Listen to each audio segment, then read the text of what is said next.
The next question is going to be a hot topic question here for everybody, and it's on the minds of all Canadians right now. I know that because I just finished dealing with that. How will you defend my health rights, i.e., forced vaccinations? First of all, I have given this extreme amount of thought because I have had my vaccinations. I do not have a problem taking the vaccine. I went to my doctor and asked him, usually when you get a vaccine, it is put into your arm with an actual live component to it. This is not what's happening. The vaccines that are out there are a simulant or equal to that of COVID, but not COVID, so that your body can build antibodies. If you do get it, then you have an opportunity then to actually work against it. So, do you have rights to say no? Sure, you do. What is the government going to do to you? Are they going to put you in jail? Are they going to shoot you? Not in Canada. So, if you decide you don't want it, don't get it. But the fact is that when I talk to my doctor, he says when you go into the profession of medical, you have to have hepatitis C. And there's no question about taking it. You have to have it so you do not spread it. So, what's the difference with COVID? So I'm just saying that you have a right, choose your right and do it. Simply put, my personal health decisions are just that. They are my personal health decisions. The same as your personal health decisions are your personal health decisions. And it isn't up to me or any other level of government to dictate to you how you should make those decisions. I think everybody has the right to make those decisions however they see fit. And I will fight for the right to make that decision yourself. It's that simple. It's a personal decision.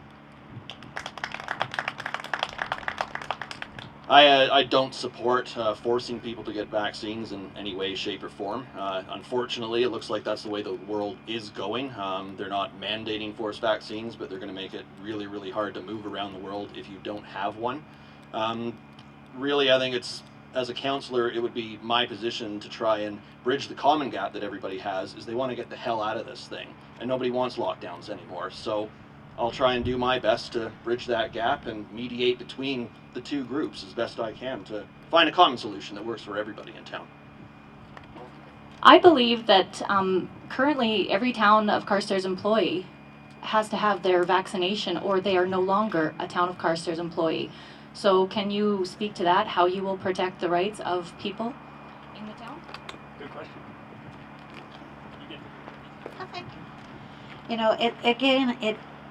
It sounds like it's dictatorship. It sounds like you have to do that. But you know what? If you come outside your door, there are rules. It doesn't matter whether you're driving a car or whether you're just going down to the public skating rink. You now are almost told that you have to have this form of ID to show that you've had these shots. So you can stay at home. You don't have to go to a restaurant. You don't have to go and watch theater or, you can do all that in your own home. But once you step out that door, things change. I don't believe in a dictatorship. I believe you should have a right. They said, if you want an abortion, you have a right. So what's the difference? It's your body. Why shouldn't you have the right? They are taking that away, and there's not a thing we can do about it. Is it happening in town? Everywhere in town, not just the town. So I'll just let that go at that. Yeah, certainly that would be a decision that I don't support. I'm not sure if that was a decision of council or if it was a decision of management. But if that had been a decision that came to the council table, I would certainly vote against that. I don't agree with forcing people to do things with their personal health that is dictated by another level of government. It's just not the way it should be. My take on it is I am just one person and I'm elected by many in town. I would really have to stand behind the people that voted for me and their general feelings of it. Again, I do not support forced vaccinations, but it is something that is happening in the world to access health centers, rec centers, things like that. It is coming, but I would have to solely base that on what the people that vote for me think.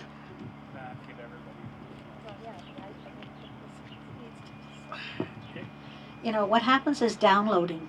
That's what it's called. So the federal government downloads it to the provincial, and then the provincial downloads it to the town.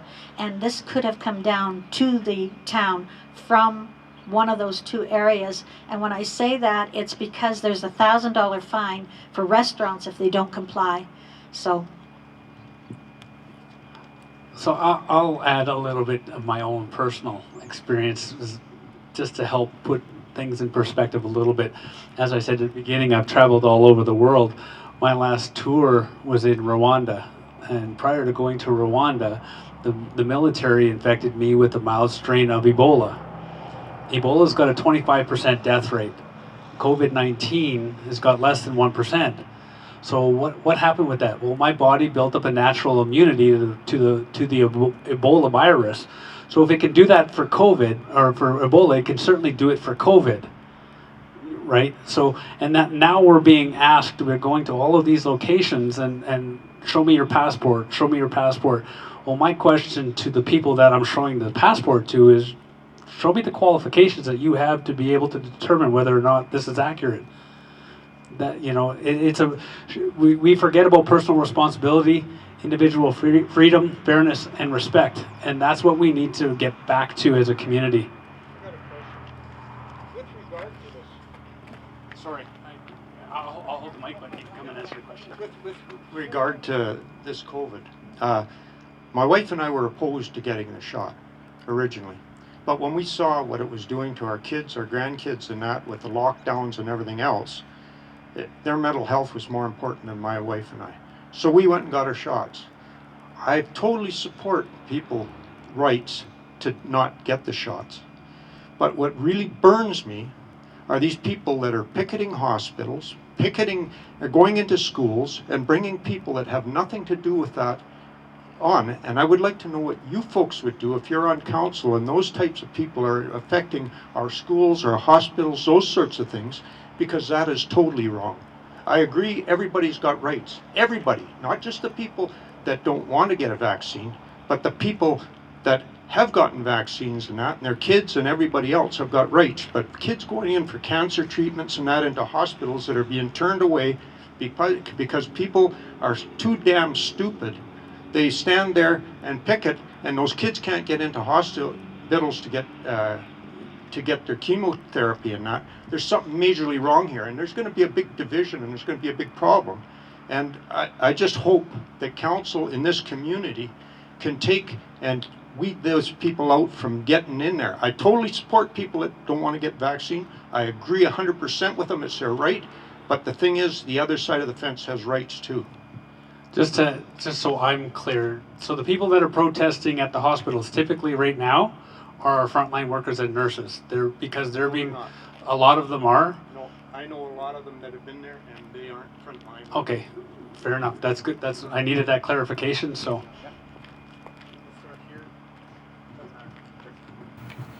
Unfortunately, fortunately, I suppose, we live in a society that allows for peaceful demonstration of things that you believe in. Whether I agree or disagree with those people picketing in front of the hospital, they have the right to do that, the same as you have the right to go to the hospital. They have the right to picket in front of the... Our Constitution grants you that right, the same as it granted people the right to stop our rail traffic. So they have to find that balance between policing that and still allowing people their freedom of expression. Yeah, so they can step on other people's rights. Okay, I'll answer that a little bit more. These guys, because they may not have the information. I totally understand what you're saying. I was recently actually spent a week in Alberta's Children's Hospital. My 1-year-old, he almost passed away. He was intubated on a respirator for 5 days and totally knocked unconscious. I saw firsthand something that I didn't really believe before. Me and my wife had a baby during COVID. I've broken arms, I've cut myself, things like that. And I never thought that the workload was that much in the hospital, so I didn't really understand where they're coming from. Until that past week, when I seen doctors sleeping on piles of chairs, nurses that were mandated to be there 12 hours plus. We had one of our nurses was there for 15 hours straight, and then she had 4 hours to go home, and then back to start her shift again. I fully support people's right to protest, absolutely. I think people maybe need to be a little bit more smart where they protest, like right in front of hospital doors. Maybe not the best thing, right? Exercise your right, do it on the sidewalk by the road. But a lot of these workers, it's not they're not mandating vaccines. They're just trying to do their job. So I don't really think that was too smart of those protesters. And just like the rail protesters, I mean, that's ridiculous too. Like, why do people, get to do that? Yes. This is not Big Brother. I know. Anyways, everybody has their rights. You as a Canadian have your rights. So if you feel you need to protest, that's fine. But when you start blocking people from actually coming into a building, that's different. That is not right.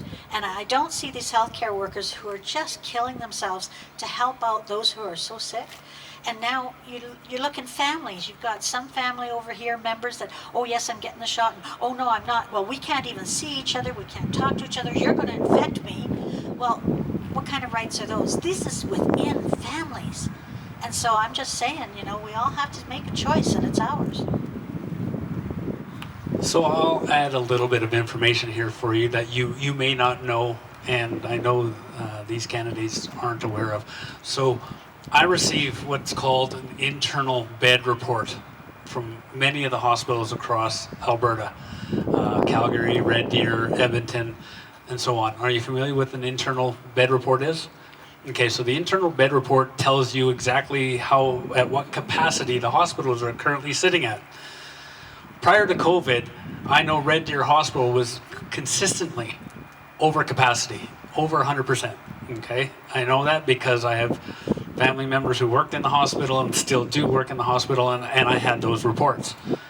During COVID, at the height of COVID, and now, those bed reports are telling me that Red Deer Hospital, for example, right now, is between 65 and 72% capacity.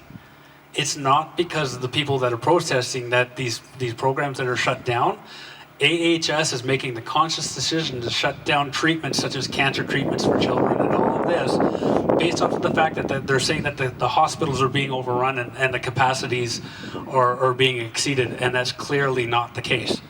So while I do understand what you're saying, we also have to keep in mind that this is a lot of bureaucratic nonsense that's trying to keep the people afraid, and right now they're portraying an image or a message that says that these hospitals are full when they're clearly not.